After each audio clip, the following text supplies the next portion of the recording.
Hello, everyone. Welcome to another Saturday morning science session with the MSU Science Festival. My name's Catherine. I'm here with Roxanne Troon from the festival as well. And today we are joined by members of the MSU Forestry Department, Marielle, Scott, Nathan, Leo, and Ty. Hi, welcome. So happy to have you. Hello, thank you. Thanks, everyone. Welcome to our session where we're going to be talking about why the Amazon is more the heart than the lungs of the earth and how we can preserve its life-sustaining function. So I'm a professor of forest ecology in the MSU Department of Forestry. And yeah, this is a contribution from our whole team. So if you guys want to jump in and introduce yourselves, that'd be great. Hi, I'm Marielle Smith. I'm a postdoctoral researcher working with Scott at MSU, and I'm originally from Cambridge in the UK. And I'm Ty Taylor. I'm a postdoctoral research scientist studying in the Amazon, actually working at University of Michigan. Don't tell anybody. And I come from Fairbanks, Alaska. Hi, I'm Nathan. I'm a PhD student at Scott Stark's lab, and I'm from Brazil. And I am Leonardo. I'm also a PhD student in the lab, and I'm originally from São Paulo, Brazil. Awesome, thank you guys. All right, so I'm going to switch to the screen share so that you guys can see a presentation that we have. So that's just going to take 1 second. I'm going to make sure to turn on the computer sound because we're going to play some video clips. So here we go. Okay, so I think that should be live now for the screen sharing. All right, so you should all be seeing my title slide. So like I said, we're going to be talking about why we think the Amazon is maybe more the heart than the lungs of the earth and how we can preserve it. So this is a slide that just gives us a little bit of orientation geographically about where we are. So, you know, the Amazon forest, far, not so far, there we are in Lansing. Down here you see the Amazon. If we're going to fly there, we normally fly to Miami and then hop over the Caribbean to this city here called Manaus. So we'll be talking about this huge area of forest.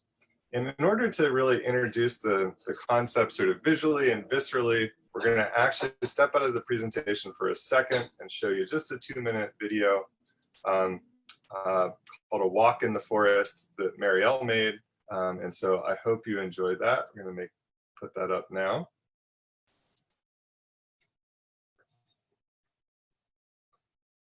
So it'll take just a second to load. Hopefully this doesn't take too long. Yeah, so what you're going to see in this video is images of us trooping through the forest, moving as we go. And that is if the video plays. I haven't had this problem before. Okay, well, looks like I'm gonna have to go ahead and jump out of the video, unfortunately. Tested it last night, but for some reason it's not working today.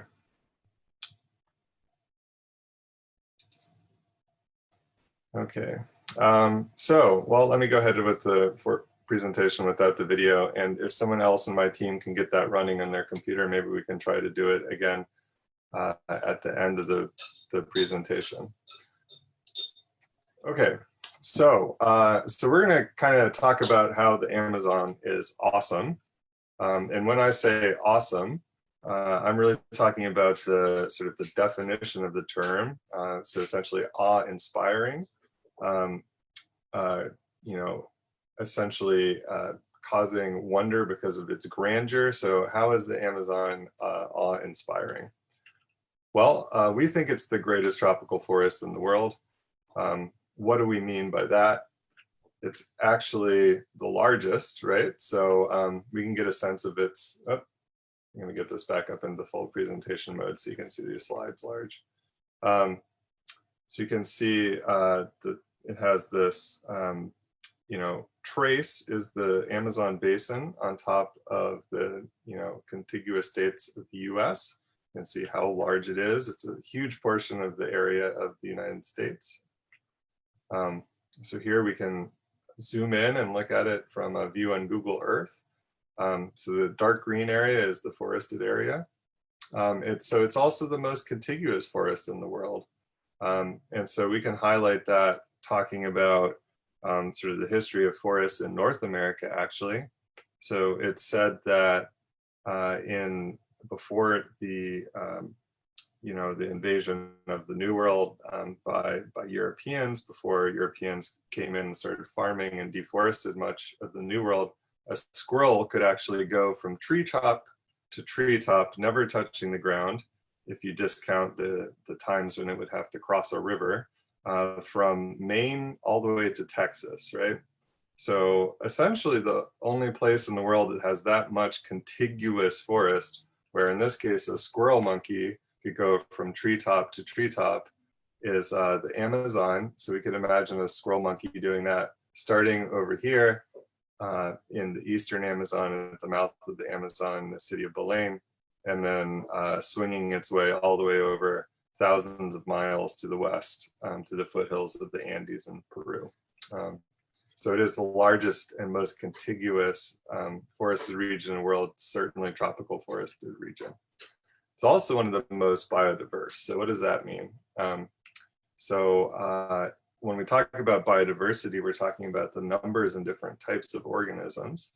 And so in North America, there's something like 1,000 species of trees in all of North America. In the Amazon, if we go to 1 acre, so that's a size that's roughly equivalent to the size of the forest sort of highlighted in this, this artist conception of a tropical rainforest as an island in a lake. So 1 acre would be something like that little island. So you can have about 12,000 species, different types of trees in just 1 acre of the Amazon. So that's actually more than all the different types of trees in North America. So if we go to the entire area of the Amazon, we think we have something like 16 times more trees. So something like 16,000 trees. So it has great biodiversity. That's a great variety of life. And this is, of course, true in many different groups of animals. So the biodiversity of birds, this is just a small sampling of birds from South America. The biodiversity of birds is also great in many other groups as well. So actually, let's keep talking about biodiversity and talk a little bit about evolutionary geological time. So go back into deep time, and we'll highlight mammals. So the group that we're part of, and that includes the possum and the squirrel monkey that I have down here. So let's talk a little bit about the history of North and South America now, and talk about how we have connections between the animals that live around us today and the Amazon. So in geological time, it's actually only very recent that there's been a connection between North and South America. And so you can basically imagine, if you look at the map here, we have South America is really a separate entity, and North America looks like a separate entity. But we have this area in Central America, and this is actually an image that's imagining what it looked like about 3 million years ago, where only for the first time has this Cordillera, this central volcanic ridge of islands, started to actually connect these two continents that have been separated by the ocean for millions, tens of millions of years, more than tens of millions of years possibly. And so the animals that have been here in South America and the animals that have been here in North America have been very different through evolutionary time. We have these different groups. And so we had this thing called the Great Faunal Exchange, where different groups of animals went south from the north and went north from the south. So on the top, we have groups of animals that went north from South America. Many of these are megafauna that are now extinct. And similarly, we have many groups of animals from the north that went south to South America, including some now extinct megafauna. And so when I say megafauna, I'm talking about big animals that used to live in the Americas but don't anymore. But actually today we have many members of these animals that were part of this exchange. So here I'm highlighting 3 types of animals that you might all be familiar with that are from South America that make up important components of the animals that live around us in Michigan. So of course we have a porcupine, this South American in origin. We have a possum, our only marsupial. It's also South American in origin. And the great and strange looking armadillo in much of the southern United States is a South American group. So if we go to South America now and talk about the animals that came from the north, we have some really cool ones. So those are these guys here called bush dogs. It's the rainforest species of dog. This guy here, we don't see these in North America anymore, but they came down from North America. So this is the tapir. This is a giant river otter nomming on a fish. Of course, here we have a jaguar who is paused for a selfie and a camera trap. Okay, so in South America, we actually also have a lot more types of South American animals that still just live there. So here's a giant armadillo, so a relative of our armadillo, but as you can see, much larger. These guys over here on the right are the famous capybara, famously chill, hanging out with some of their squirrel monkey friends, also a South American animal. This guy down here is called the tamandua, or the anteater. And my new favorite, this thing, which is called a pacarana, that I just learned about last year. It's a cool, kind of cute rodent that lives in the Western Amazon. So anyways, that's a quick tour of some of the animals that make up North and South America and how we're connected. Okay, so let me go on to talking about the people of the Amazon really briefly. Hopefully we'll hear some more about that if the next video works. So here are some just people in modern society in the Amazon. So the Amazon has many, modern cities in different, mostly agricultural frontier zones, some industrial regions. Just a picture of me getting off of the airplane at this city here where I have a lot of my research based out of, called Santarém. But you can see this map down here with many different cities in the Amazon. It's not super populated, but along the main course of the Amazon, there's many cities. And of course, the Amazon is also home to many modern Brazilians and modern residents of the other countries that make up the Amazon that choose to live in traditional lifestyles, that are members of large and intact indigenous groups that actually occupy large land areas in the Amazon and have societies, and as I said, are integral components of the societies of Brazil and other countries in the Amazon region. And so actually these people have been in the Amazon, the native peoples have been in the Amazon for since about 15,000 years ago. European and African descended people have been in the Amazon for a bit less than 500 years. So prior to those transitions 500 years ago, but also ongoing now, throughout the Amazon, there has been large human populations and people that are dependent on agriculture. There's been crops that have been domesticated in the Amazon, including manioc or tapioca that's consumed around the world, Brazil nut, acai, and many other things. So that's just a quick little bit about the people of the Amazon. And we'll talk more about the native peoples of the Amazon when we talk about Amazon forest conservation. Okay, so we've talked about the life of the Amazon. So let's talk a little bit about why we think the Amazon is so important to the Earth. So what does that mean? Well, one of the things that I'm sure many of you have heard of that we're all concerned about is the climate.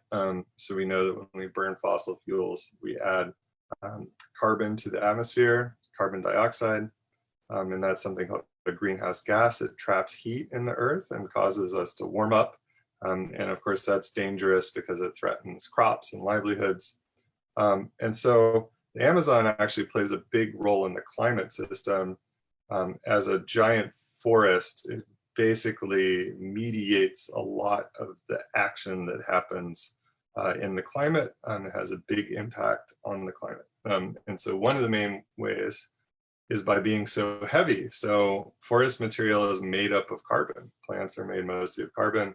The Amazon is a giant forest filled with huge trees. It's incredibly heavy when you add it all together. That's a huge amount of carbon.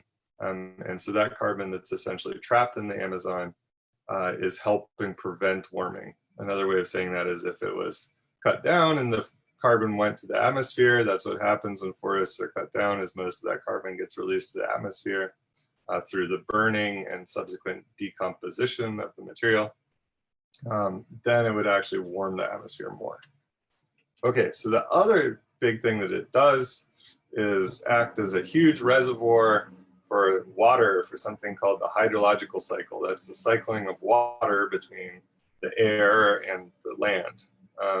And so we often say that the Amazon is a freshwater ocean of rivers and trees, and nowhere is that more apparent than in this beautiful region called the Anavilhanas, that's very near the city of Manaus. Here's a picture where there's thousands of forested islands that are flooded for part of the year in this beautiful blackwater river, the Rio Negro.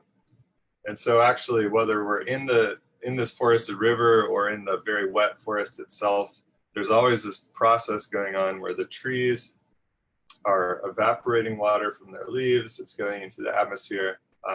That water in the atmosphere is forming clouds and then raining back onto the forest. So there's a lot of cycling of water between the forest and the atmosphere. So actually, at a large scale, this plays a big role in how water moves around all of South America, and actually also cools the atmosphere globally. But here's an image of cloud cover in the Amazon. You can kind of see the inset there showing this is more of a cartoon, where we have this wet air coming off of the tropical Atlantic into the Amazon for about half of the year. And you can see these clouds covering the Amazon. And so essentially this is just water transported across the Amazon towards the Andes. And actually, if we keep going, some of this water spills out and rolls down south to where Brazil and other South American countries have their most important agricultural regions. And so essentially the Amazon brings water from the North Atlantic all the way down to southern Brazil to allow agriculture. And so this wouldn't happen if it wasn't for the constant recycling of water between the forest and the air, as the forest evaporates the water from its roots to its leaves into the air, and then that water eventually condenses in clouds and rains back onto the forest. So this conveyor belt and transportation that we see of water is one of the reasons why we like to think of the Amazon as being a little bit more like the heart than what you've heard before as maybe the lungs of the world. So here's this beating heart of water as the Amazon transports water around and also helps cool the atmosphere.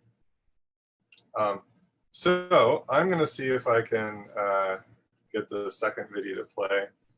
Said I don't know why the first one didn't work. So we'll give this a try. Now we are going to present some of the greatest myths of the Amazon.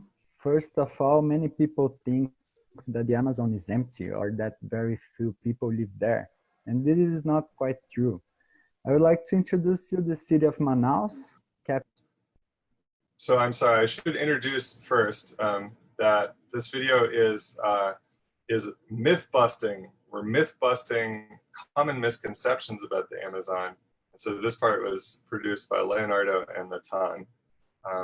So there, that is the proper introduction to this video. So let me let Leonardo get back to it in the recording.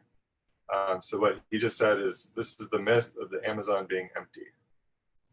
Capital of Amazon state, and where I had the opportunity to live and see with my own eyes that there are a lot of people living there. So this is a large city located where the waters of two rivers meet to form the famous Amazon River, the largest in the world. And to give you one quick idea of the size of this large urban center surrounded by forests, the population of the city of Manaus is almost equivalent to the population of Chicago.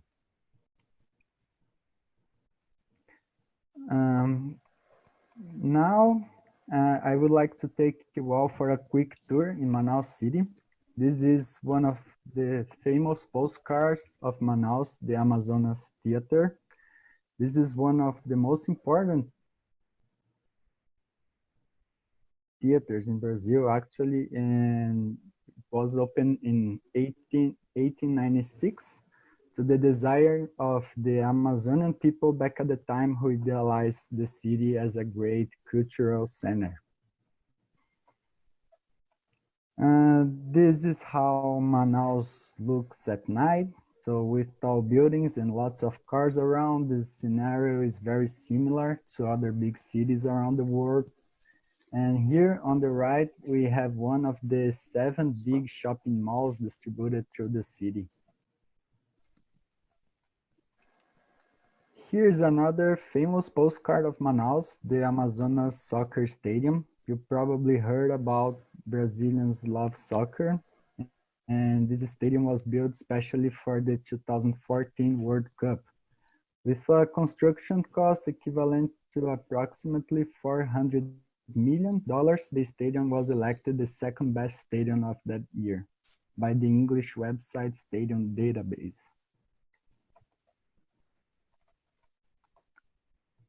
Our next myth is related to the false impression that the soil of the Amazon are extremely fertile. And I can understand that when we see this huge diversity of species and giant trees like this, we imagine that the soil is very rich to support such an ecosystem. The truth is that because it is a very old soil, the soil of Amazon is among of the poorest soils in the world. Most of the nutrients of the forest come from the cycling of organic matter from the plants that are already there. And once the forest is removed, agricultural cultivation becomes extremely difficult. Over time, the soil in deforested areas becomes drier, and usually starting a process known as savanization.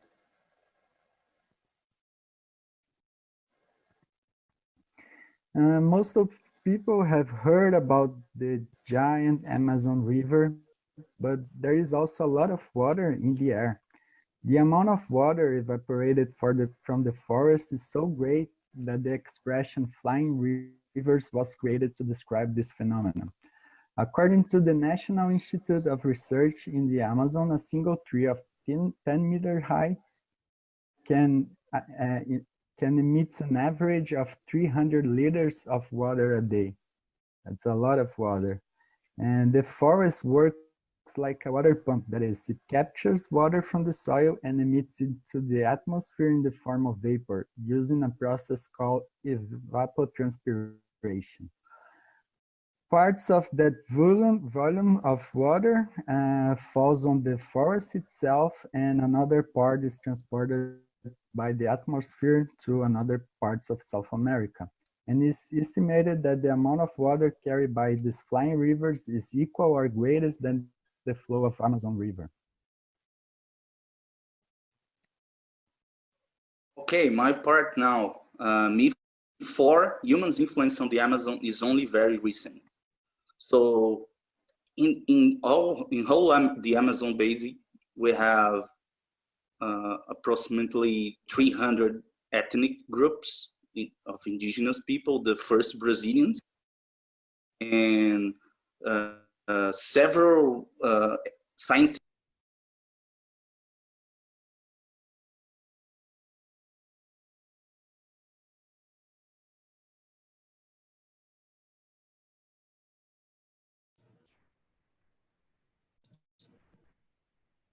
Okay, it looks like we just got a hang up on the video. Evidence were gathered in the last 2 decades. One of this great evidence is this black earth found in many areas in the Amazon called Indian black earth. Another evidence in the Western Amazon. So after deforestation, researchers found these strange patterns you can see on the left called geoglyphs, which are, scientists believe it's for ritualistic, indigenous ritualistic ceremonies and also old settlements and old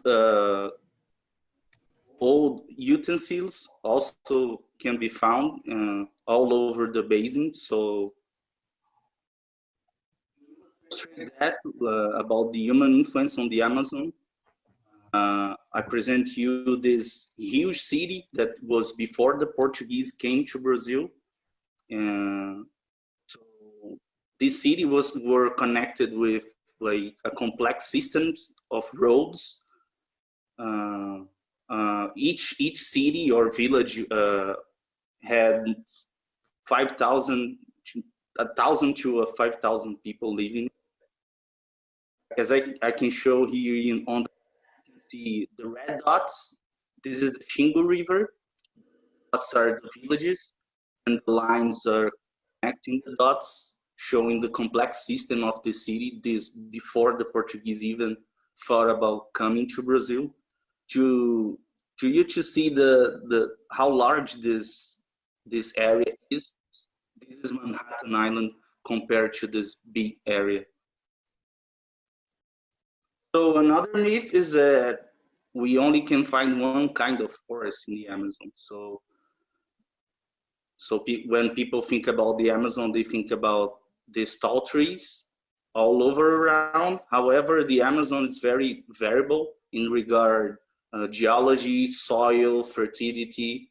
And as an example, you can find this short forest called campinas and campinaranas that grow in very sandy soils that are not capable to support very large trees. Another interesting type of forest is the wet forest. So Amazon, we have two seasons basically, it's the wet and the dry season. So these forests, which are close to 10 to 20% of the Amazon basin, are underwater basically for 6 months of the year. So the species are different than the upland forest. Everything is different.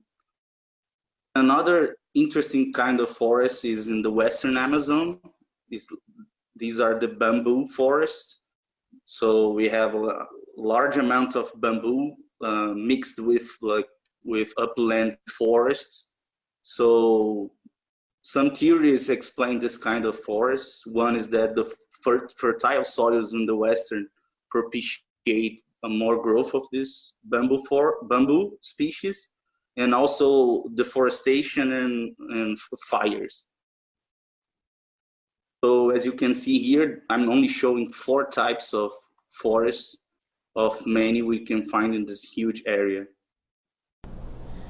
Next, I'm going to tell you a little bit about the research that our lab is doing in the Brazilian Amazon.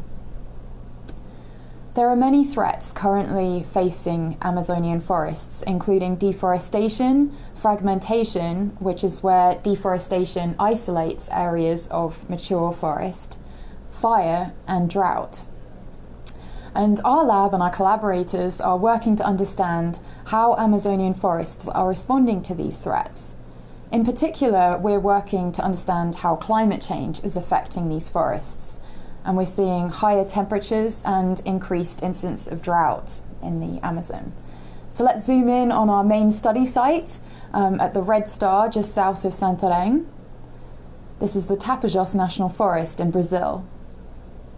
Here we are looking out over the rainforest canopy. This is actually one of the driest areas in the Brazilian Amazon, although it is still a moist tropical forest. One of the main measurements we make is to measure the diameter of trees and how much they grow each year and each month. We also have this instrument called a ground-based LiDAR, which has a laser in it that measures the distance between the sensor and anything that it comes into contact with. We're interested in leaves, so it can tell us about the distribution of leaves and how that changes in response to drought and seasonally.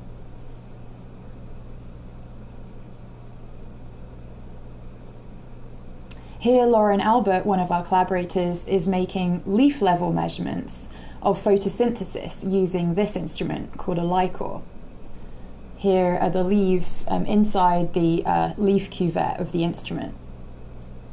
We often need to climb up into the forest canopy to access leaves right at the top.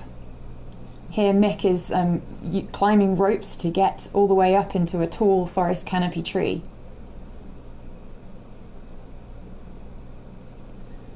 Lauren here has managed to get the lycor up into the canopy by climbing, and Leo did a lot of leaf level measurements from at the top of canopy trees over the summer. Here Ty is hauling an instrument up using ropes.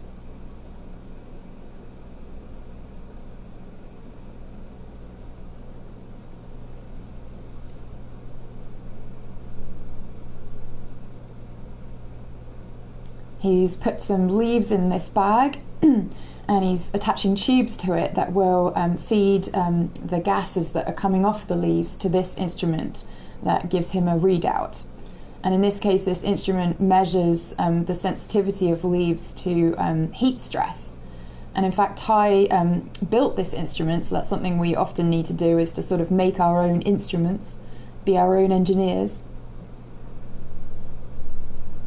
Another tool that we use very often is data from aircraft LiDAR.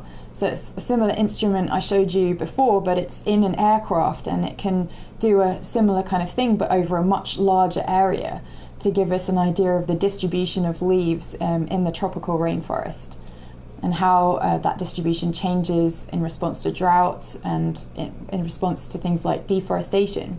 We're also going to be using a drone like this one here. Nathan's going to lead that project. You can put all sorts of instruments on drones. The site has an eddy flux tower with lots of instruments on it. Some of the main instruments measure the exchange of carbon dioxide and water between the atmosphere and the forest, so we can calculate photosynthesis of the forest. And it also has an instrument, a camera that Kleber is working on here, that takes regular images of the forest to see how the greenness of the forest changes seasonally. And with all these measurements that we're getting at different scales, right from the leaf to the forest scale, we can put all that information together to get a picture of how the forest is responding to climate changes and how it might, and to predict how the forest might change in the future. The Amazon might seem very far away from East Lansing, Michigan. But if we rotate the Earth like this, and then block out the middle part, it's easy to see just how thin this layer of air is around the Earth. Think about how when you have a lot of people in a room, the room gets warmer just by people's body heat. And it smells like people. You can smell their breath and sweat. That's because you're sharing the same air. You all have an effect on that air. It's similar with this layer of air around the Earth. You and the Amazon forest breathe the same air. If we look at it like this again, we see that the Amazon forest is big, like a big person in the room. And we're finding through science that the way the forest breathes and sweats, or when trees are cut down or burned, affects the temperature and even the clouds and rain all over the world. And what we do in the US has the same kind of effects because we all share the same thin layer of air.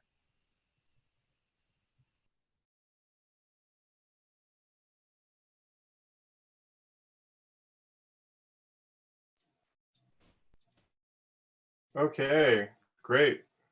So let me go back to the presentation. So I think that we've basically come because of a few technical glitches, have kind of come into the beginning of the question and answer period. So I will very briefly just close with a statement about current situation regarding land use change and deforestation and its relationship with the political crisis in Brazil, because I think many of us saw the unfortunate news that last year was a big year for deforestation in Brazil.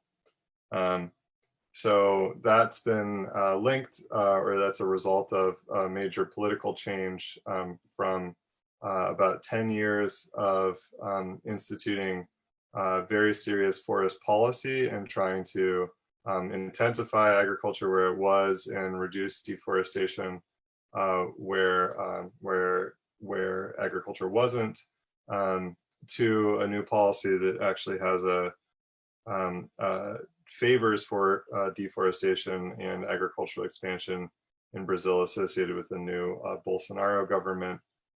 So there is a political crisis going on in Brazil right now, also having to do with the response to the pandemic, which is sort of linked to some of these environmental issues too, in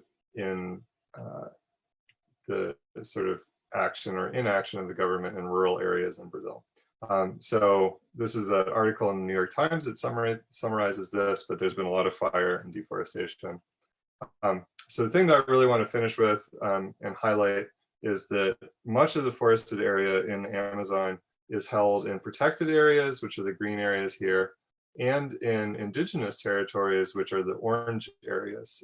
So these indigenous territories hold much of the forest, particularly in areas like this western and eastern edge where there's been a lot of deforestation. Often the current extent of forest follows the edges of these indigenous territories. And that's because while these people are parts of modern society in Brazil and elsewhere, they tend to choose to live in communities in the forest and choose to preserve the forest and a more traditional lifestyle. So these folks have been threatened in this political crisis and are key partners if we want to stop the loss of this function of the heart from the loss of the forest, and instead protect the forest. There's plenty of time. There's a lot of forest. We can protect what's there. We can regenerate forest in areas that have been deforested. We can intensify agriculture in sustainable ways. We just have to act. And one of the greatest partners are these traditional groups and indigenous groups in Brazil. And so I'll just leave by mentioning some very good international foundations that work. In this case, Survival International works with people that live in traditional societies in the forest to help them and to preserve the forest. And then the Rainforest Alliance is a great organization that works on deforestation issues, a lot of different skills in Brazil. So with that, I will say we can protect the forest, we can do it, and I'll be happy to take any questions. And thank you for attending and hope you enjoyed it. Also can put in a plug that if you want to see some more about our research and learn more about the global importance of water to the atmosphere, there's a great new series that's been airing on PBS, a 3-part series. So our research and some of us actually appear in the first part of this series called H2O, the molecule that made us. Thank you, Scott, for this wonderful presentation. We had a couple questions come in. Basically, great. How can we help preserve the forest? What can we do here in North America to help? Yeah, well, it's a great question.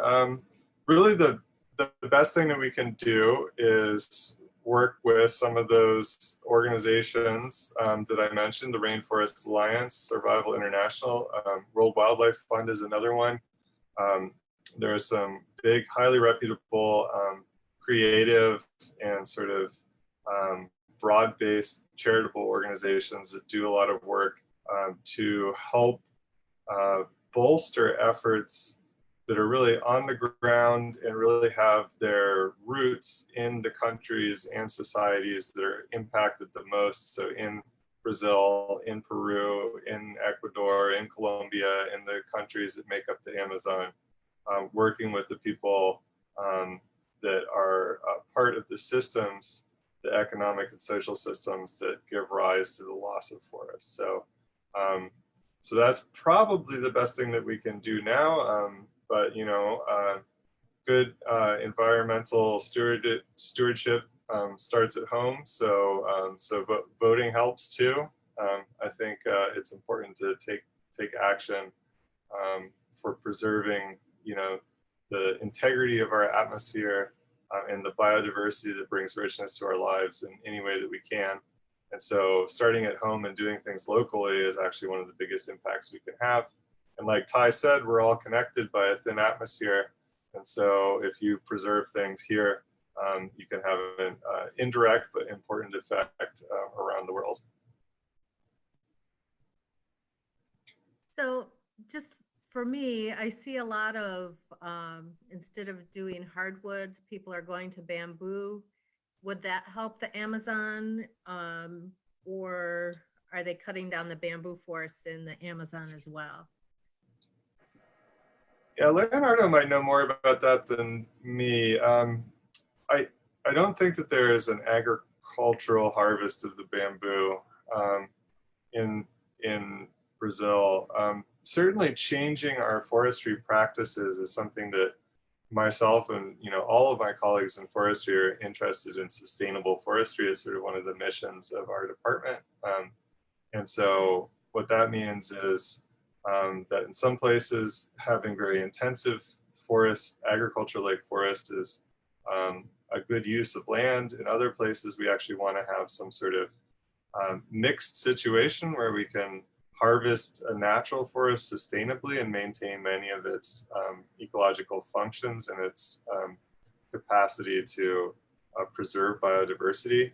And so what we really need is a diverse array of strategies. So so I don't know, I guess the simple question is that we need good forest policy. And so it's important to have people doing forestry working with policymakers and trying to always optimize the mix that we're using. We just had another question. Is there a way for the Amazon to be under some kind of global protection so it is not under the whim of one government?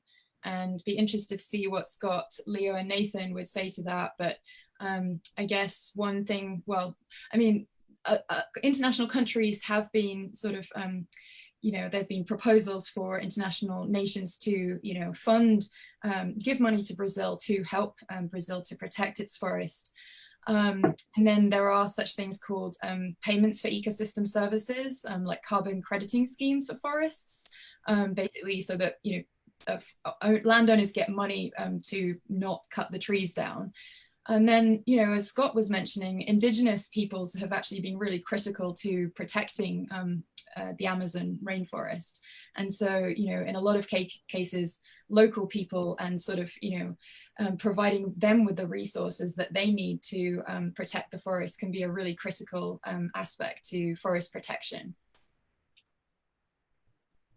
Yeah, I'd echo Marielle and just say, you know, an important thing to realize when we think about how the global community can work is that our efforts are really most effective if we're integrating essentially with structures that exist in the countries and locations where we're concerned. And that helps avoid, you know, possible conflicts where it feels like someone is trying to impose sovereignty from outside or anything like that. So, so that's actually been a touch point for political discourse in Brazil.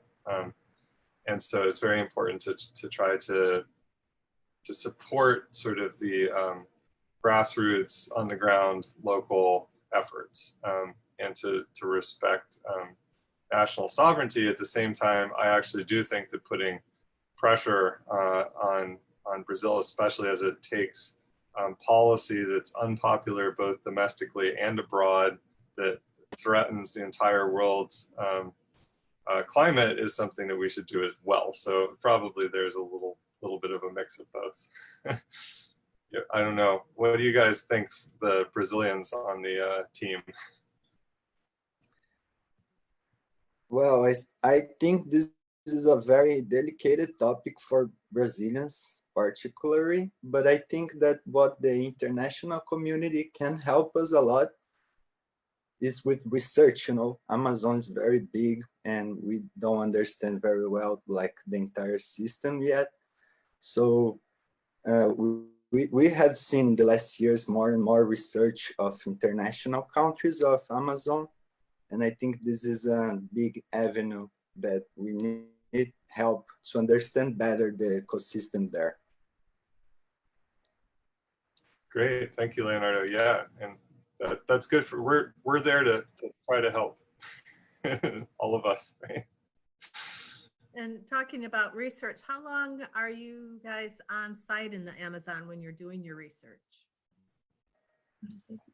You know, it varies a lot, but sometimes we put in pretty long hauls.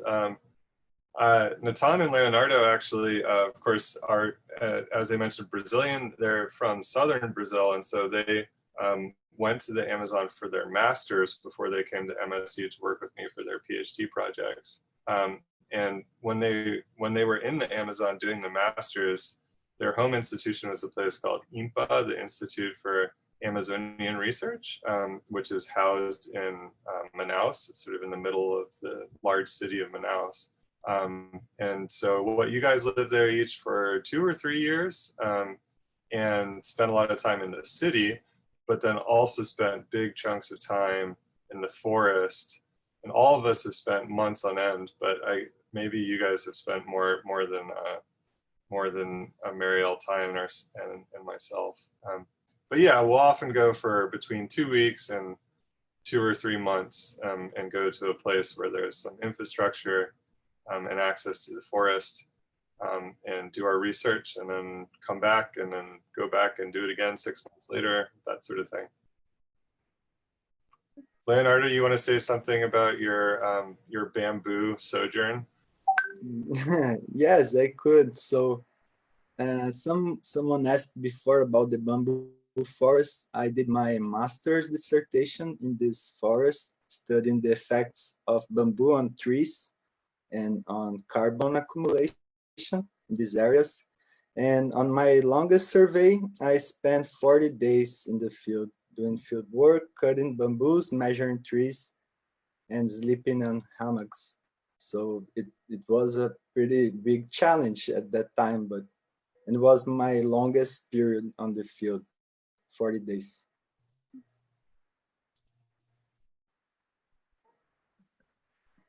Do you pick this? I know you talked about just touching briefly on 4 of the different types of forests. Do you look at all of those when you're doing your research, or do you pick one, like Leonardo picked the bamboo? Do you go to different places? So usually it depends on how long you have to get the research done, but Amazon is a very complex ecosystem considering all the types of forest that we have there. Usually master students would pick one type of forest, one specific topic to work on. So if you work on more simple questions, you have more conditions to elaborate over it. And I think like this more general studies, considering the whole Amazon basis and things like that, is more for more advanced researchers with more experience and more time to get the research done. I could just add something to that. It's an interesting question about what kind of Amazon forest you study. And something that we actually study specifically as a topic of research is our bias toward particular types of forest. And there's something called the Majestic forest bias, which is where we tend to put in research plots in, things that we think, oh, this looks like a representative old growth forest. And they're actually just kind of like, the places that we might want to work. There's some sort of subjective bias in where we put stuff, because if it looks really degraded, we think, oh, that doesn't represent the intact Amazon forest. So there's been work over the years to try and recognize how have we biased the placement of our research sites and how can we make them more representative of the forest in general, such as by random placement of sites. But one of the challenges of random placements would be things like, oops, I ended up in a swamp, and that's really hard to work in. So we have to figure out how to get around that problem. But just really quickly, the other tool that we use a lot is using remote sensing data from satellites. And when you use that kind of data, you're not so biased because you are looking over like the whole Amazon basin. And Nathan actually does a lot of that work, crunching those sources of data. Do you want to say anything, Nathan? I'm a lazy scientist, so yeah. During my undergrad, I worked in the Atlantic rainforest, so I did a lot of field work, and I was kind of tired of that. No, it's a joke. I wanted like big questions. So for you to have like big ecological questions, you have to use remote sensing and connect this data with field data in some way. So Scott just bought a new drone that we're gonna fly in the Amazon for the next year. I think we were planning to do this year, but as you know, the crisis, like the COVID-19 crisis, stopped that plan. But I plan to go back and spend 1 year flying with my drone over the Amazon. And how many miles of forest are you hoping to capture with the drone? Yeah, this is I'm still like working on, but the battery from the drone is like 30 minutes, so it can get some miles squares. Like it's not a very big. So, but you can like connect this data with satellite data. So you have the drone, you have the field data, and you have satellite. You can extrapolate to the Amazon basin. Yeah, sometimes larger aircraft too. We like doing our measurements at different scales so that we can add rigor to our understanding by essentially stepping up in scale and validating each smaller, more detailed measurement with something smaller and more detailed yet. So that's one way to think about how we connect our field measurements to things we can see from outer space.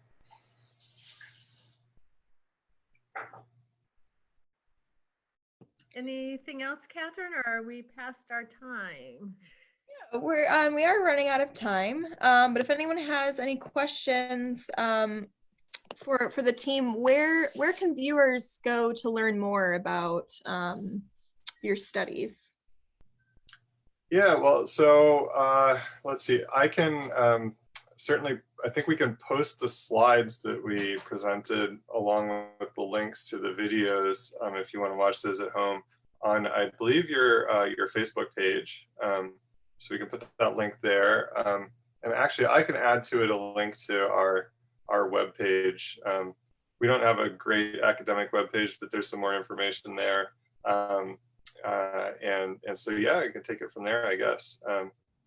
And like I said, if you want to learn more about the water cycle, there's this cool new documentary that's available to stream for free online at the PBS website. So the link will be there. That highlights a little bit of our research in the first episode. And so, yeah, I guess you can take it from there. So just two quick things. One, my email address. This is brave of me, but my email address is at the end of the slides. So you can shoot me an email and I can circulate it around the lab. If you come up with other questions, we'd love to answer you. And also we're gonna put the videos on. There was one we didn't get to share, which is kind of a cool one. Takes you for a walk through the forest. So make sure you check it out. It's only 2 minutes. Great, we'll be sure to post those videos. Thank you again so much for joining us this morning. And thank you as well to everyone who tuned in. We will be continuing these science sessions. We are moving to Wednesdays in the afternoon. So be sure to follow our Facebook page if you don't already to get all of the up-to-date news on that.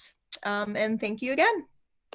Thank you. Thank you. Thank you. Thank you. Thanks, everyone.